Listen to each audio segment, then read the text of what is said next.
High court کا ایک فیصلہ تھا 6 جون 2021 کو لاہور ہائی کورٹ کے چیف جسٹس قاسم خان صاحب نے ایک فیصلہ دیا تھا کہ جو گستاخانہ مواد سوشل میڈیا پہ اویلیبل ہے اس کو ڈیلیٹ کیا جائے، اور یہ ڈائریکشن تھی حکومت کو۔ اس کو روکنے کے لیے تمام جو ایسے ترجمے غلط چل رہے ہیں، سوشل میڈیا پہ بلاسفیمی چل رہی ہے، اس ساری چیز کو گستاخانہ مواد کو روکنا تھا جو پاکستان کے اور اسلام کے خلاف تھا۔ یہ ڈائریکشن تھی حکومت کو،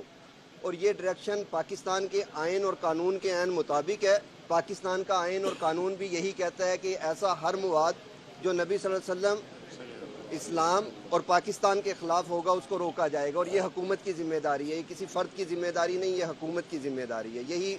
لاہور ہائی کورٹ کے فیصلے میں تھا، Luqman Habib versus state federation of Pakistan میں۔ بدقسمتی سے پچھلی گورنمنٹ میں یہ اپیل دائر کی گئی اس فیصلے کے خلاف،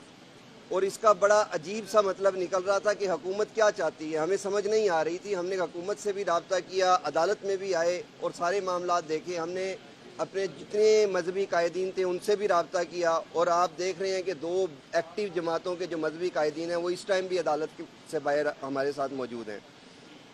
الحمدللہ حکومت کو نے بھی ذمہ داری کا مظاہرہ کیا،